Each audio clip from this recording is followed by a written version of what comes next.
18 साल का आरव भी जागते हुए रील पर रील स्क्रॉल किए जा रहा था।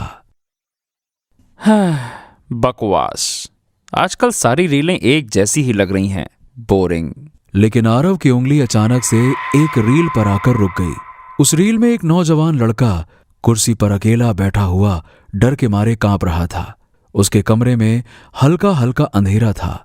वो लड़का इंस्टाग्राम पर लाइव था। उसने कैमरे की ओर देखकर कहा, स्टॉप स्टॉप स्टॉप, रुक जाओ, आगे मत बढ़ना, बस स्क्रॉल करना बंद कर दो। अगर तुम ये रील देख रहे हो तो तुम रुक जाओ, तुम्हारी जान खतरे में है। भूल कर भी पीछे मत देखना, वरना वो तुम्हें भी मार देगा, वो तुम्हें मार देगा, वो नहीं छोड़ेगा।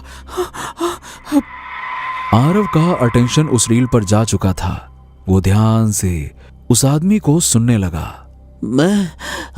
मैं नहीं जानता वो कौन है, नहीं जानता उसको। मुझे लगा था कि यह सब एक नाटक है। मुझे भी ऐसी ही रील दिखाई पड़ी थी, पर मैंने उसकी बात नहीं मानी और पीछे मुड़कर देख लिया और उसने मुझे मार डाला मुझे। पर तुम मत देखना पीछे, मत देखना। हाँ। आरव को कुछ समझ में नहीं आया कि वो लड़का ये सब बोल क्यों रहा है और उसकी बातों में कितनी सच्चाई है। लेकिन अगले ही पल उसने जो देखा, वो लड़का जिस कुर्सी पर बैठा था उसके ठीक पीछे से नकाब पहने एक आदमी निकला। उस आदमी के हाथ में एक लंबा सा छुरा था। उस नकाब पोश आदमी ने एक झटके में उस लड़के की गर्दन पर छुरी चला दिया और उस लड़के की गर्दन एक तरफ लुढ़क गई। आरव ने इंस्टाग्राम पर इतनी डरावनी रील पहले कभी नहीं देखी थी। तभी वो नकाब वाला आदमी आरव की ओर देखकर बोलने लगा, मैं आ गया हूँ अपने दोस्तों से मिलने। आरव, घबराओ मत, इसे तो मैं पहले ही मार चुका हूँ। अब अगला नंबर तुम्हारा है। ये कहते ही वो रहस्यमयी आदमी अचानक से स्क्रीन से गायब हो गया। आरव की डर के मारे हालत खराब हो चुकी थी। ये क्या था? ओ गॉड, क्या ये सच में हुआ था या कोई नाटक था? हाँ, जो भी हो, मुझे तो बहुत डर लग रहा है। ये कोई कैसे? आरव ये सब सोच ही रहा था कि अचानक उसके पीछे से आवाज आई, आरव, हाय, देखो कौन आया। अपने फ्रेंड को हेलो नहीं बोलोगे? हेलो। इतना सुनते ही आरव डर के मारे थर-थर कांपने लगा। Oh Aarav, come on, don't be so rude. पीछे मुड़कर देखो तो सही, मैं आया हूँ अपने दोस्त से मिलने। हाँ, मैं तुम्हारा दोस्त हूँ, डरो मत मुझसे। एक बार बस पीछे मुड़कर देखो ना आरव। एक पल के लिए आरव के मन में आया कि कहीं उसके किसी दोस्त ने उसके साथ कोई मजाक तो नहीं किया। वो डरते डरते पीछे की ओर मुड़ा। पीछे वही नकाब वाला इंसान खड़ा था। ओ, ये क्या किया आरव?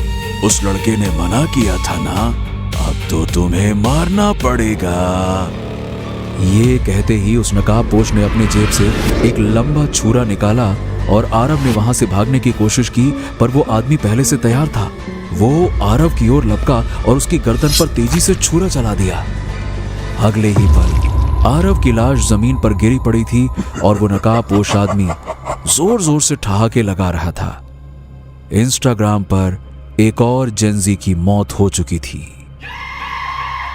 अगले दिन सुबह आरव के कमरे में पुलिस ने अपनी तफ्तीश शुरू कर दी। Senior inspector Renu team lead कर रही थी और आरव के माँ बाप फूट फूट कर रो रहे थे। देखिए, मैं समझ सकती हूँ कि इस वक्त आप कुछ कह पाने की हालत में नहीं होंगे, पर मेरे लिए कुछ सवाल करना जरूरी है।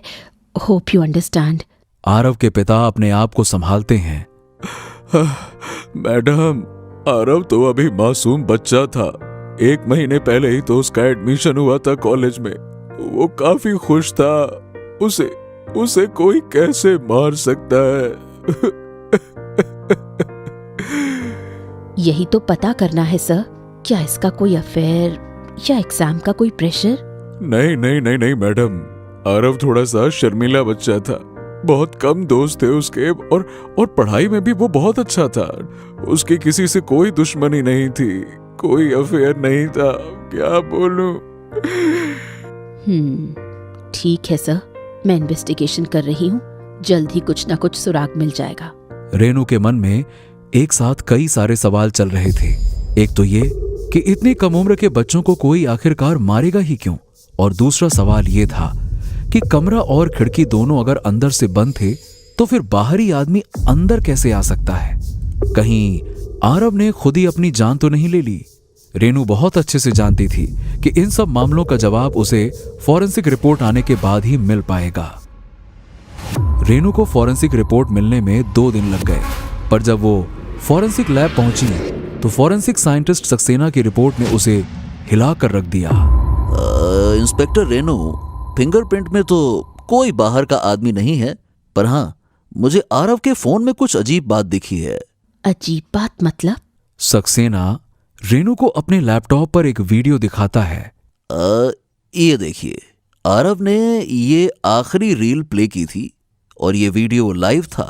सक्सेना ने वो वीडियो चलाया और स्क्रीन पर वही लड़का दिखता है जिसे आरव ने देखा था। Stop scrolling.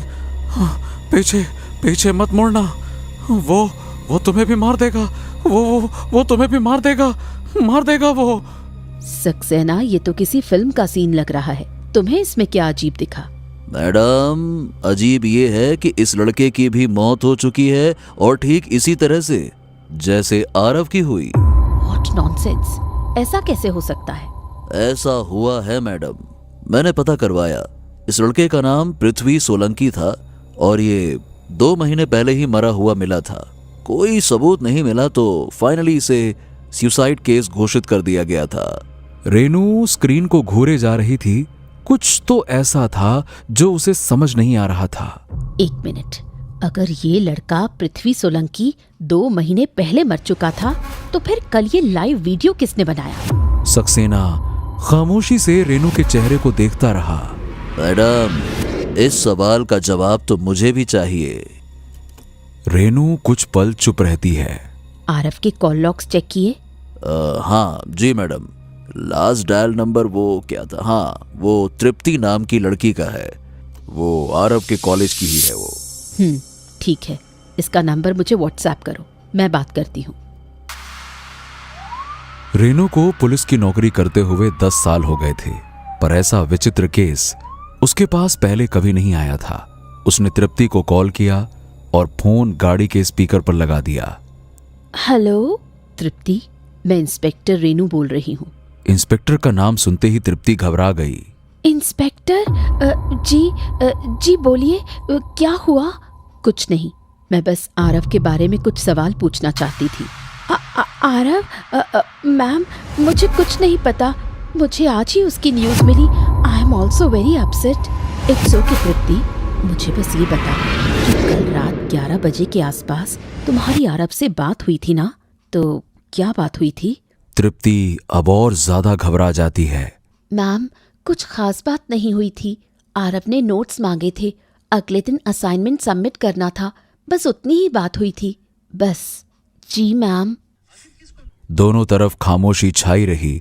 तभी रेनू ने पूछा, तृप्ति, क्या तुम पृथ्वी को जानती हो? ये सुनते ही तृप्ति को जैसे सांप सूंघ गया। कौन? पृथ्वी? हाँ, ठीक सुना तुमने, पृथ्वी। जानती हो उसे? जी, एक्चुअली आरव, पृथ्वी और मैं तीनों एक ही स्कूल में थे, लेकिन उससे काफी टाइम से बात नहीं हुई हमारी।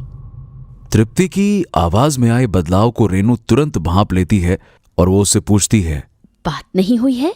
क्या तुम्हें मालूम नहीं, पृथ्वी इज नो मोर। 2 महीने पहले ही उसकी भी मौत हो गई। तृप्ति थर थर कांपने लगी। उसने तुरंत बहाना बनाया, मैम, एक्चुअली मुझे कोचिंग के लिए लेट हो रहा है। मैं आपसे बाद में बात करती हूँ, बाय। रेनू जानती थी कि तृप्ति उससे कुछ छुपा रही थी, पर वो ये नहीं जानती थी कि तृप्ति पर भी भारी मुसीबत आने वाली है।